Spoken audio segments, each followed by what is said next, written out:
Hey there, this is Alex Kluge. I'm here from Toronto Home Experts, and I'm going to dive into the December 2023 Toronto real estate market update.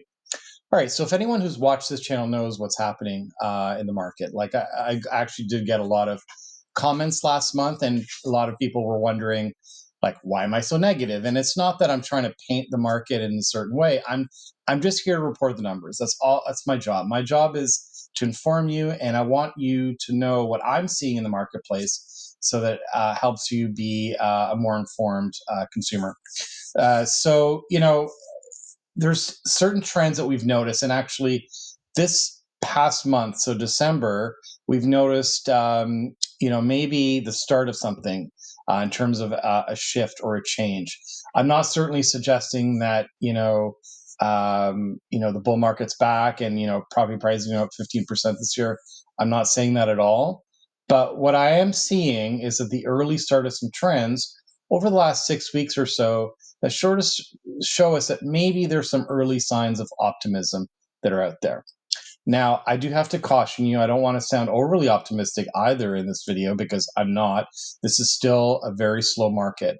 The market isn't great, but what I'm seeing is, maybe it's starting to maybe the worst is behind us. That's probably the best way to say it. So it's going to be a long road ahead.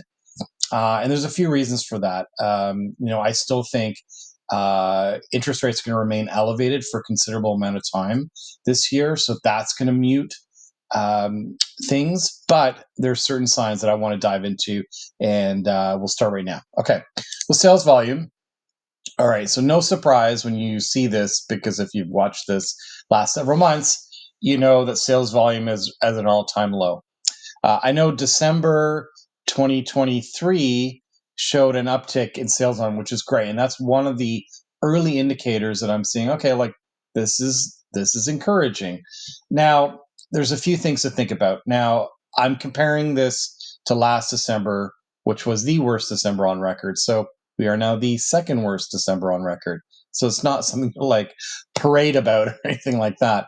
But the fact that we're seeing certain indicators, show us that the absorption rate, so the percentage of homes listed to sold, is slowly increasing in a period when traditionally that doesn't happen. Like December, let's be real, people are focused on the holidays. Real estate is not really on top of mind for most people. But the fact that we're seeing some of these things is a good thing.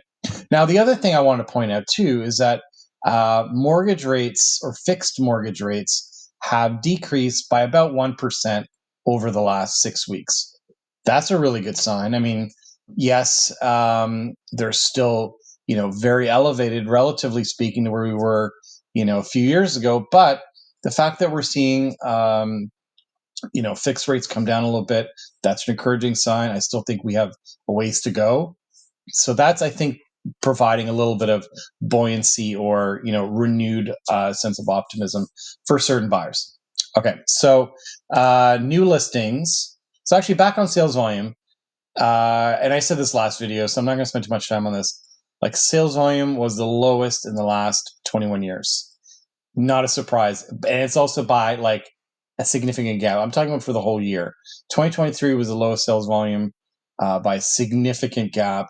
I think 8,000 more sales volume was the second lowest. So that's a pretty sizable chunk. It's like basically 2 or 3 months of sales. And that was back in 2002. So, as I said, don't get the parade out saying the real estate market's back. It's not, but just some context for you when we're looking at these numbers. Okay, so new listings are down, right? So that's good news when you're looking at sales volume. You're like, okay, sales volume is up, new listings are down. That should be encouraging sign for prices, and I'm going to touch on that in a moment. So that's another sign that we're seeing, okay, the lack of inventory has been an issue, and realistically speaking, like, and this is encountered, for us last year when we're talking to clients and saying, like, sellers were aware of what happening in the marketplace, and like really a lot of sellers decided not to sell. So there's a lack of inventory. Like, so there's, even though the market is slow, sales volume is low, but like a lot of sellers are like, listen, I don't need to sell right now. I may want to sell, but I'm going to wait until the conditions improve because I'm not in a rush. So, what does that mean? We had a lack of inventory issue really for the last 12 to 18 months, and really, when you had good inventory come on the market, like a good condo unit or a good property that's in a AAA location, like they still sold quickly. Like they sold relatively quickly. So if you're active in this market and you're paying attention, there are some really good options available. But again, going back to this, like I don't want to read too much into this specific month, but again, we're sort of seeing a little bit of second indicator that we're seeing a little bit of positive momentum here. Okay, so active listings, we're now up. This is compared to last year, and last year was an all-time low. This, I think, we're at the third or fourth lowest on record, which is, it is what it is. It doesn't really say too much to me, but the fact is, when you see active listings so high relative to sales, you have to wonder what's happening with prices, right? And the good news is, the price is actually the next slide, but good news is prices have really essentially have been flat over the last 12 months. Yes, we've had a little bit of an uptick back in the spring and a little bit of, slowdown in the summer, but essentially speaking, like we haven't seen any massive momentum either way, which I think is really encouraging given the real estate market and interest rate environment that we're in right now. Okay, so let's get to months of inventory is next. Then it comes price. Okay, so months of inventory is actually a stat that I, as you know, follow very, very closely. And in this slide here, we're comparing to December, and months of inventory are up slightly. Now, this is for GTA as a whole. This includes freeholds, includes condos. So really, it takes the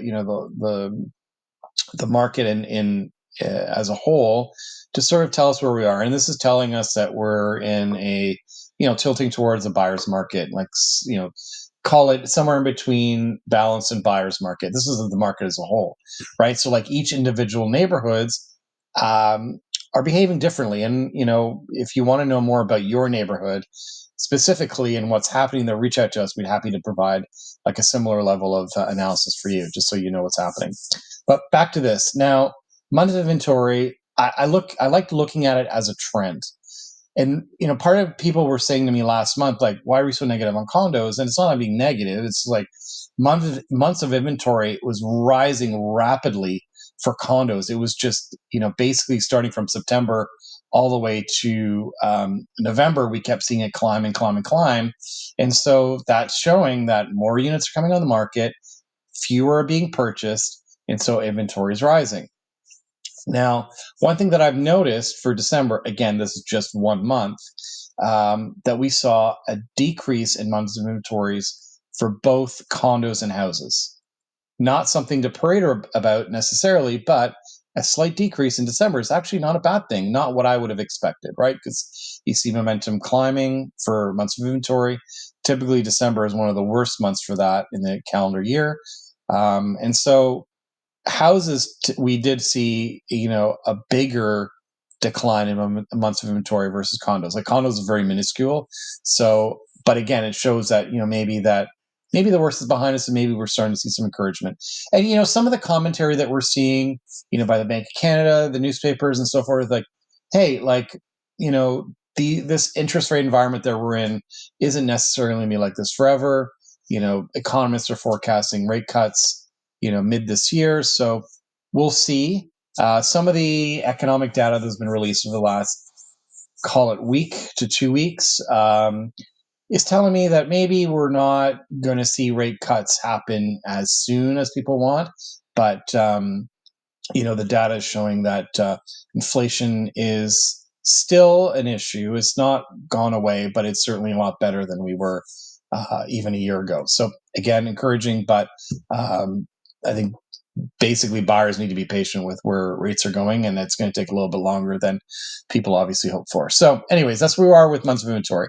Now, average price. Now we look at this, average price is up 3%, which is, I mean, it's good, right? But it's not like, some of the days where we were seeing, like 12, 13, 14% year-over-year increases. I think those days are gone, right? Honestly, until we're in a much lower rate environment, we should expect something like this, right? I mean, but again, I think this is encouraging, right? Another reason why average prices look better for this month, like December 2022 was technically January 2023 was the low, but December 2022 was, call it like the trough, right? Like if you're talking about the peak of the market in this cycle was February 2022, and then the trough was December, January, right? So this looks slightly better, but like, hey, listen, prices are up. It's not a bad thing. But again, goes to show that the market is really resilient. Like I said this last month, like the fact that the rates went up as quickly as they did, as high as they did, and prices to only have decreased, from peak to trough. I think the number is something like 19% or 18 and a half. Like that's pretty remarkable, right? And the fact that even now we've seen basically flatlining for a year in still a higher interest rate environment where we've seen some increases earlier this year. Anyways, so that's my take on things. I think that's good. I think we're going to probably see, you know, um, maybe a little bit of momentum for the next couple months in terms of average price increase. So, like again, nothing super exciting, but something in the 2% range is something what I would think we're going to see for January and probably February. Okay, so the average price home index, I really like this slide because it kind of shows you, where we are like relatives. Like so, basically what I said here, like February 2022 was the peak. December, January was the trough. Like, see, we had a nice little rise in April, May, and then things came sort of kind of back down to earth for call it end of summer, right, or into the fall. So that's a really nice visual for those that like seeing the graph that kind of where we are in the market cycle. All right, so average home price by district. Like some markets have performed better than others. We've seen essentially most areas are flat. Halton region has performed relatively well, comparatively speaking. Prices are up across the board. Very little except for Durham. I mean, it's basically a rounding error as far as I'm concerned. But just to give you some context in terms of where we were last year, where we are this year, and on the average price side. Anyways, I hope you've really enjoyed this video. Hope you found it informative. I love doing these videos, and I love the comments that we're getting. Feel free to send your questions, comments. We love hearing from you. And anyways, thanks for tuning in, and we look forward to seeing you during next month's video. And also, we are going to be recording a very special video, a market 2024 market predictions video. So stay tuned for that. It's coming in a couple of weeks. Thanks again. Bye-bye.